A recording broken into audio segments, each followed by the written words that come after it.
titled, "Facebook Lurking Could Make You Miserable This Christmas." The article started out, "Christmas with close family and friends offers the perfect opportunity to disconnect from the internet for a while, but many of us will still log into Facebook to share photos, videos, and updates over the festive period. But researchers warn that regularly checking Facebook could leave you feeling a little blue due to feelings of envy created from unrealistic social comparisons when looking at the updates of others." In this research study, they had 1,000 participants divided in two groups. One continued using Facebook as usual. The other stopped using Facebook for a week. And those who spent a week without Facebook showed statistically significant improvement in well-being, according to the researchers. Now here's the key though, this is the interesting part. They found that there's a difference in the type of Facebook users. There's active users and there's passive users. Active users of Facebook use it to actively connect and interact with close family and friends. And that type of Facebook use may actually increase your sense of well-being. In other words, it's good for you. However, they said the majority of users are what they call passive users, who tend to spend most of their time looking at the updates of others on Facebook, which tends to cause envy and other negative emotions. We're in a series that I'm calling Ghosts of Christmas Past, where we're looking at some of those negative emotions that often come up around the holidays. And one of those emotions certainly is envy. I saw a cartoon with a guy at an expensive department store. He's talking to the sales clerk and he asks, "What would you suggest for a woman who has everything but isn't happy with any of it?" Got anybody like that on your Christmas list this year? Let me give you a definition. What is envy? Envy is resenting God's goodness to others and ignoring God's goodness to me. That's what envy is. Resenting God's goodness to others, ignoring God's goodness to me. And the Bible tells us that envy is behind a bunch of other sins. James 3:16 says, "For where you have envy and selfish ambition, there you find disorder and every evil practice."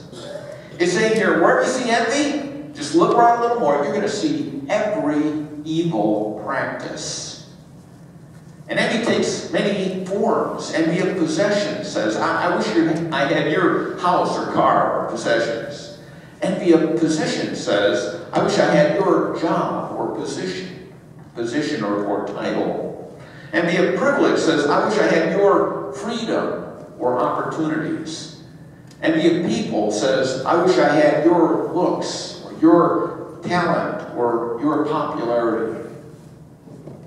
There's an ancient Greek story. The god Zeus told a man that he could have anything in the world he wanted on one condition, that his neighbor would get twice as much. And so the man asked for a new chariot, and he was thrilled with his new chariot until he noticed that his neighbor got 2 new chariots. He asked for a mansion, and he was happy until he saw that his neighbor's mansion was twice as big. And this went on and on until the man finally was so full of envy that the story ends when the man asked to be blind in one eye. Envy just cannot stand to see somebody else happier. It would rather make us all miserable together. And that's why nothing destroys friendships faster than envy. It can destroy families, it can destroy businesses, it can destroy neighborhoods. It can even cause nations to go to war against each other. There are many experts who say the main reason behind the Muslim hate for the U.S. and Israel is envy. We live in a world that's filled with envy. Now, if it's so destructive, how can we root it out of our lives? Well, Jesus tells us a story about envy. It's the parable of the workers in the vineyard. It's found in Matthew 20. So let me read that story for you. For the kingdom of heaven is like a landowner who went out early in the morning to hire workers for his vineyard. He agreed to pay them a denarius for the day and sent them into his vineyard. About 9 in the morning, he went out and saw others standing in the marketplace doing nothing. He told them, "You also go and work in my vineyard, and I will pay you whatever is right." So they went. He went out again about noon and about 3 in the afternoon and did the same thing. About 5 in the afternoon, he went out and found still others standing around. He asked them, "Why have you been standing here all day long, doing nothing?" "Because no one has hired us," they answered. He said to them, "You also go and work in my vineyard." When evening came, the owner of the vineyard said to his foreman, "Call the workers and pay them their wages, beginning with the last ones hired and going on to the first." The workers who were hired about 5 in the afternoon came and each received a denarius. So when those came who were hired first, they expected to receive more. But each one of them also received a denarius. When they received it, they began to grumble against the landowner. "These who were hired last worked only 1 hour," they said, "and you have made them equal to us who have borne the burden of the work in the heat of the day." But he answered one of them, "I am not being unfair to you, friend. Didn't you agree to work for a denarius? Take your pay and go. I want to give the one who was hired last the same as I gave you. Don't I have the right to do what I want with my own money? Or are you envious because I am generous? So the last will be first, and the first will be last." Now we're going to see 4 things in this story about envy. If you want to get envy out of your life, then first, you must stop comparing yourself with others. Comparing is the root of all envy. Somebody in our church told me a while ago about their 2nd grader named Rachel, who would get $1 from the tooth fairy when she would put her tooth under the pillow at night, and she was always so excited whenever that would happen, and so happy to get that $1, until one day she went over to her friend's house, and her friend was telling her that when she put the tooth under the pillow, she got $10 from the tooth fairy. Rachel thought about this for a little while, and then she asked her friend's mom, could you please give my mother a call and tell her which tooth fairy you use? You know, the sad thing about that is that from that point on, that little girl would never, ever again be happy and satisfied with $1 under her pillow. She just lost a bunch of joy from her life because of envy when she started comparing. And comparing was the very first mistake made by these workers in the vineyard. In Matthew 20, verse 9, it says, "The workers who were hired about the 11th hour came, and each received a denarius. So when those who came who were hired first, they expected to receive more." They started making comparisons. "Hey, look what they're getting. We should get more. We worked hard, we worked long, we deserve more, we ought to have more." And they started comparing. The Bible says over and over again, don't compare yourself to anybody else. It's foolish. Don't compare your income. Don't compare your looks. Don't compare your house. Don't compare your car, your kids, your husband or wife. Don't compare anything. Why not?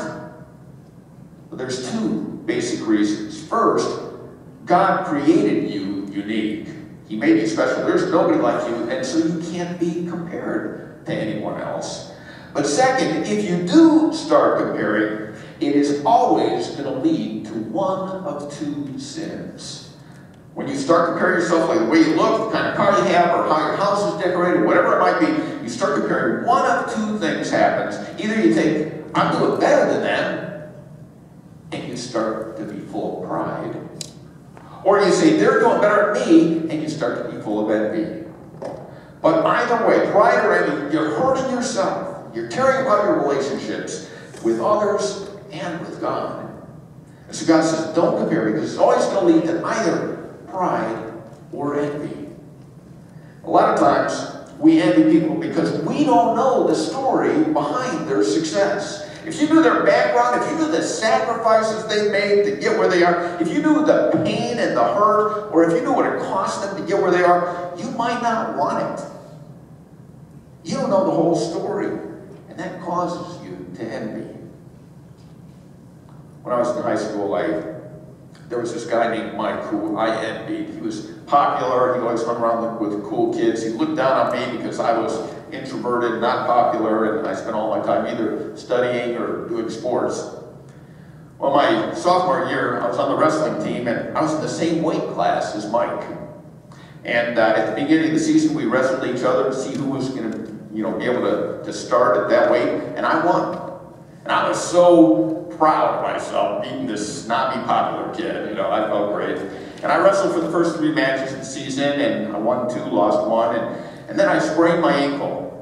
And so I was out for a week, and Mike got to take my place because he was the backup. And then my ankle healed up, and I came back, and the way it worked is you had to challenge to get your position back as the starter, and so you do a challenge match if you want it, then you got to start. And so I told the coach, well, I want to challenge Mike. My ankle's healed up, and the coach shocked me because he said that I couldn't challenge, and his excuse was that he thought Mike was working harder at practice than I was. Well, that wasn't the way it worked. Whoever was the best wrestler always got to start. In my whole time wrestling, I never heard of somebody not being able to challenge in order to start. And what it came down to is that the coach really liked Mike and didn't like me. And so I left thinking, great, the popular guy wins again. And I quit the wrestling team and envied Mike more than ever. Well, I went back to Barrington, Illinois for my 20-year high school reunion. And who should I run into but Mike? And once I talked to him, I wondered why I had ever envied him.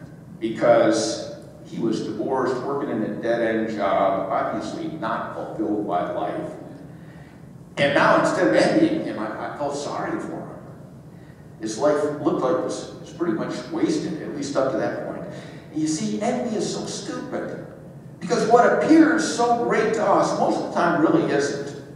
It isn't really anywhere near as fulfilling or fun as we think it looks. Or else it just doesn't last. It's just temporary. But when we're busy envying other people, we don't realize that they've got hang-ups, they've got problems, they've got issues, and sometimes it's a lot worse than ours.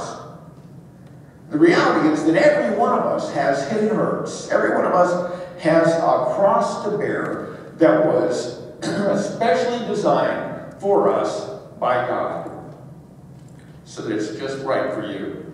In fact, that's one of the great things about being in one of our small groups is when you are in a small group, you get to know people closely, and when you know what people are really like, you don't envy them anymore because you realize that there's places in their life where they have pain that you didn't even realize, and they're struggling just like you are.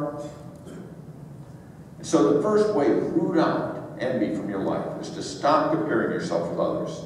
Second is to start enjoying God's grace to others. When you see God being kind and good and gracious to other people, learn to enjoy it and not resent it.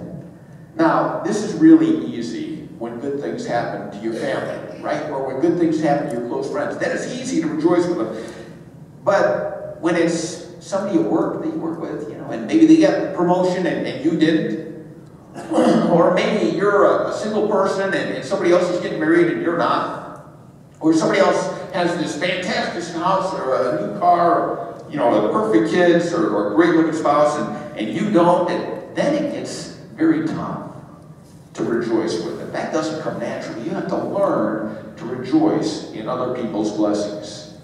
And this is the exact opposite of what these workers did in our story. The guys who worked the whole day were paid exactly what they'd been contracted for. They weren't cheated, but they still resented the other people that earned just as much as them.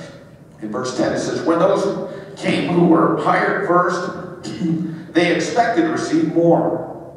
But each one of them also received a denarius. When they received it, they began to grumble against the landowner. But he answered, are you envious because I am generous? And the answer is yes, they were envious. They resented it. Instead of rejoicing with the others in their blessing, they resented it.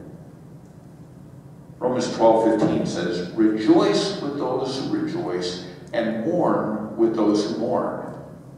Now the second part of that verse is really easy. It is easy to mourn with people who mourn. It's easy to, when somebody is down, they're having a hard time, they're, going through difficult things, and it's easy in situations like that to be sympathetic with them and to mourn with them, right? It is way more difficult to rejoice with somebody who's rejoicing, you know, when they have a success. Because when somebody else has a success, it's like, you know, we feel threatened by it. We resent it. Why? Because many times we kind of think of this world as being like a, you know, the world is like a giant apple pie with only so many slices to it. And if somebody else's slice gets bigger, that means mine's going to get smaller, right? But that is not true. God has got all the pie filling in the world. He doesn't run out of blessings. He doesn't run out of grace. There is more than enough blessing for everybody to go around. And just because God blesses somebody else more doesn't mean that you're going to get blessed less. Now, the truth is that God does not bless everyone equally. That should be obvious, but just look around. He blesses some of us with great health, but others not so much. He's blessed some of us with great achievements, others not. Some of us have great family relationships, others of us have very difficult family relationships. Some of us have kids who make all the right decisions and they seem like little spiritual giants. Others of us have kids who run from God and just waste years of their lives. We're all blessed in different ways. And so we need to learn to rejoice in the joy of other people. But envy won't allow you to do that. It keeps you from rejoicing with others. For instance, if you want to get married and the effect of envy on your life will make it so that every time you hear about a wedding, you're not going to be happy. You're going to get resentful and envious and won't be able to enjoy it. Or if you want to have a baby, you've tried and tried and it's not happening, you're still waiting, and then you hear somebody else is having a baby, you don't rejoice. You get envious. And you are not going to show up on Mother's Day at church, you know, because you're envious. Or if somebody else in your company gets promoted, you may outwardly congratulate them, but inside you're thinking, how come not me? Why not me? Or somebody gets a big windfall or an inheritance and you think, how come that never happens to me? Why didn't I get born into a rich family? And eventually, if you're envious, you end up being a miserable person because you're always resenting and not rejoicing. If the only time you're happy is when good things happen to you, you're not going to be happy very much. But if you can rejoice when good things happen to other people, you'll be happy all the time because good things are always happening to somebody around you. I went to the Naval Academy, and 4 years after I graduated, a guy showed up there who was possibly the best athlete ever to go there. His name is David Robinson. He graduated in 1987 and then had to do a couple years service in the Navy before he started in the NBA. But then he was NBA Rookie of the Year. David Robinson, by the way, is on the right. He was nicknamed the Admiral because of his Navy background. Rookie of the Year 1990, Defensive Player of the Year 1992, League MVP 1995, and NBA All-Star 10 years. Won 2 NBA championships, 2 Olympic gold medals, and then was inducted in the Hall of Fame in 2008. San Antonio went from a record of 21 and 61 in 1989 before David Robinson to 56 and 26 the year after he started there. Biggest single season turnaround ever. He had an amazing career. But in 1999, toward the end of his career, things started to shift. And the Admiral had to share the limelight with the new star player on the team. It's the other player up there on the left, Tim Duncan. And that year, San Antonio won the playoffs, but Tim Duncan was the star player. The Sports Illustrated interviewed Robinson and asked him what it was like for him, kind of to play second fiddle. Now you have to realize that Robinson is a strong Christian. So here's what he said. I can't overstate how important my faith has been to me as an athlete and as a person. It's helped me to deal with so many things, including matters of ego and pride. For instance, I can't deny that it felt weird to see Tim standing on the podium with the finals MVP trophy. I was thinking, man, never have I come to the end of a tournament and not been the one holding up that trophy. It was hard. But I thought about the Bible story of David and Goliath. David helped King Saul win a battle, but the king wasn't happy because he had killed thousands of men while David had killed tens of thousands. So King Saul couldn't enjoy the victory because he was thinking about David's getting more credit than he was. I'm blessed that God has given me the ability to just enjoy the victory. So Tim killed the tens of thousands. That's great. I'm happy for him. Robinson learned to do something that we all need to learn. Envy is a choice. I can choose to rejoice, or I can choose to resent. Those are my options. So the way to get rid of envy is first, stop comparing. Second, start enjoying God's grace to others. Third, is be grateful for what I have. Instead of focusing so much on what I don't have and what didn't have, be grateful for what I do have. But this also has to be learned. It does not come natural. Proverbs 14:30 tells us, a heart at peace gives life to the body, but envy rots the bones. In other words, envy is like bone cancer. It'll eat you alive. It starts on the inside, but then makes you miserable all over. And in fact, the first indication of envy, the first way you tell if you've got it, is you're not content. That's the way you tell.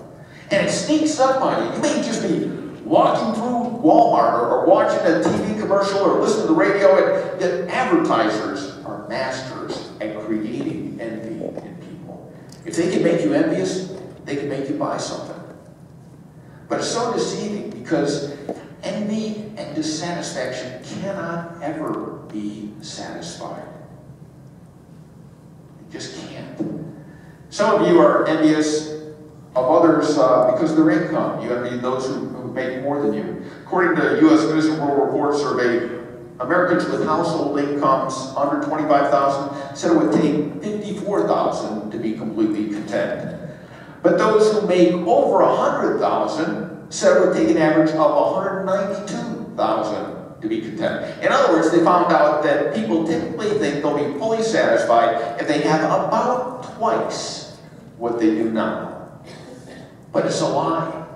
Because as your income goes up, your desires go up, and you will never be content. Satisfaction always lies just about twice the distance away from where you are now. So you will never be content. Is that how you want to live? Always dissatisfied? In fact, let me ask you, how content are you right now? How content are you with your job, your home, your family?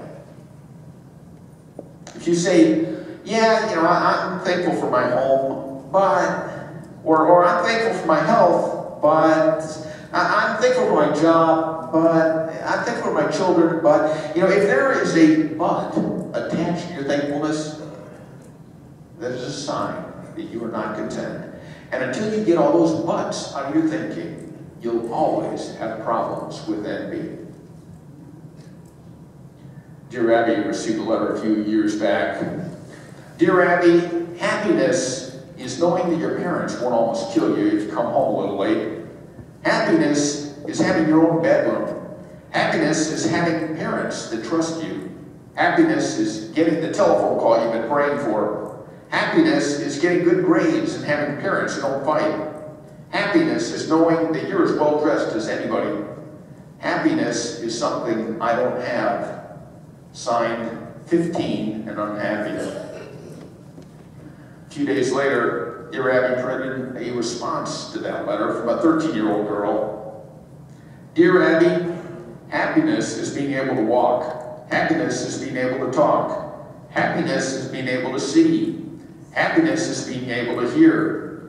Unhappiness is reading a letter from a 15-year-old girl who can do all these things and still says she isn't happy. I can talk, I can see, I can hear, but I can't walk. Signed, 13 and happy. 1 Corinthians 4:7 says, isn't everything you have and everything you are sheer gifts from God? So what's the point of all this comparing and competing? You already have all you need. You see, envy is based on this myth that I have to have more to be more happy. So envy looks at others and says, well, why them? I deserve more than they do. But gratitude says, everything I have is a sheer gift from God. And I don't even really deserve the blessings that I have. But God is so good for blessing me anyway. So to get rid of envy, I stop comparing myself to others, start enjoying God's grace to others, be grateful for what I have. And then number 4 is trust God when life seems unfair. When it looks like God is blessing somebody else in a way that He's not blessing me, I need to relax and trust God and believe that He knows what's best for me, even when I can't see it, even when life seems unfair. In fact, one of the signs of envy, one of the ways you tell that it's building up in your life, is the language you use. If you find yourself starting to use the phrase, it's not fair, that is a sure sign of envy. It's not fair. Why them? Why not me? And that's what the workers were saying in this story. It's not fair. Not because they were cheated. They were paid a fair wage. They got exactly what they were promised. But because somebody else got a better deal. Verse 12. These men who were hired last worked only 1 hour, they said, and you have made them equal to us, who have borne the burden of the work in the heat of the day. You just hear the envy in there. We worked hard. We slaved through the heat of the day, and you treated them the same as you treated us. Now, the owner in this story represents God. And so, notice how he replies. I am not being unfair to you, friend. Didn't you agree to work for a denarius? Take your pay and go. I want to give the one who was hired last the same as I gave you. Don't I have the right to do what I want with my own money? Or are you envious because I am generous? Now here's the point of this whole story. When you're envious, you are really in a battle with God. It's not really about you and the person you're envious of. Your problem is at a deeper level.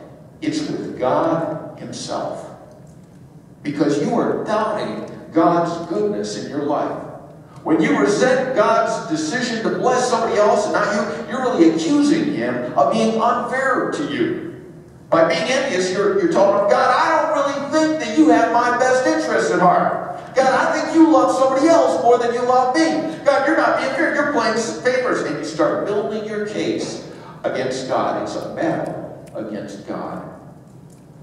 But the truth is, God has a good plan and a good purpose for everything that comes into your life. He uses it all, the good and the bad, to shape your life. God has a good reason why I don't have some of the things in my life that I think I ought to have. There's a good reason, because He knows me better than I even know myself. And so I need to relax and say, God, you have a unique plan for my life. And so I'm just going to trust you for it. Well, Jesus concludes this story with a shocking statement. In Matthew 20, verse 16, He says, so those who are last now will be first then. He's talking about in heaven. And those who are first will be last. Whoever wants to be a leader among you must be your servant. This is what Bible teachers often call the great reversal. Jesus talks about a whole bunch of different places. And He says, basically, when we get to heaven, the tables are going to be turned upside down. And all those celebrities, all those people with huge talent, all those rich people and beautiful people, and all the people that you envy, they're all going to be at the back of the line. If they didn't use their talents and gifts and wealth for God, they're going to be last. They're going to be in trouble with God. The first here shall be last there. God is telling us here that none of the things that we envy on earth are going to matter in heaven.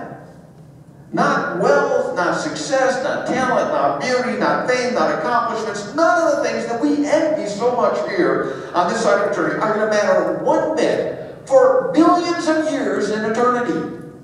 And in fact, you know who's going to be first in line in eternity? It's going to be the humble. Those who serve. Those who put others ahead of themselves. Jesus said, whoever wants to be a leader among you must be what? Your servant. So let me ask you, where do you want to build up credit? You want to build it up by having people impressed with you here for 20 or 30, 40 more years? Or do you want to build up credit with God and be rewarded for billions of years in eternity? We're going to close in just a moment, so I'd like the worship band to come up. As they come up, you know, Andy Warhol has a famous statement. He said, everybody will be famous for 15 minutes. I don't know if that's true or not, but, you know, maybe if you really worked hard or committed yourself, maybe you could be famous for like a whole week. But it still doesn't last. It doesn't last. And so God says, if you want to be great forever, if you want to be great in heaven, if you want to be great in eternity, you're going to need to rearrange your priorities. You're going to need to rearrange your schedule and allow more time for serving. Because that's what God is going to evaluate one day. Did you spend your time serving others or serving yourself? Did you give your life away to help other people and to serve other people, or just focus on you and your family? So let me ask you, in your weekly schedule, just your typical week, is there time that is set aside that you're doing unselfish volunteer service, maybe in the community, in church, school, where there are times that you're just serving others, when you're not going to get any pay, any recompense for it? Some of you might say, well, no, I'm just too busy right now. And I would agree, yes, you are too busy. And you need to change your schedule. Because when you get to heaven, you're not going to be evaluated on all the busyness that fills up your life right now. God's going to want to know, did you learn to love? Did you learn to serve? Did you take time to give away your life for others? Let's stand for prayer.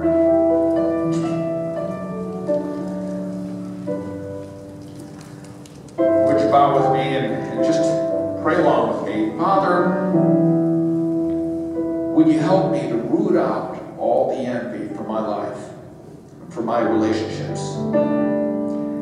Would you help me to stop comparing myself to others? And help me to start enjoying your goodness to others?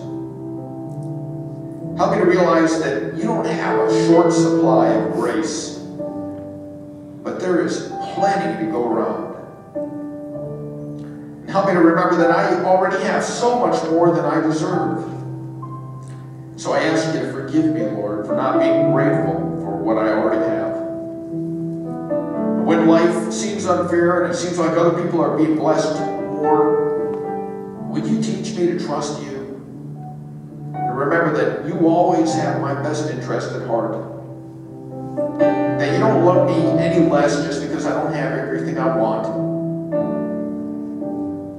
Help me to remember that life is about relationships, not about getting things. Help me to serve others in love instead of envying them. Most of all, would you help me to keep focused on your unique plan for my life? I want to be exactly what you want me to be. We pray this in Jesus' name.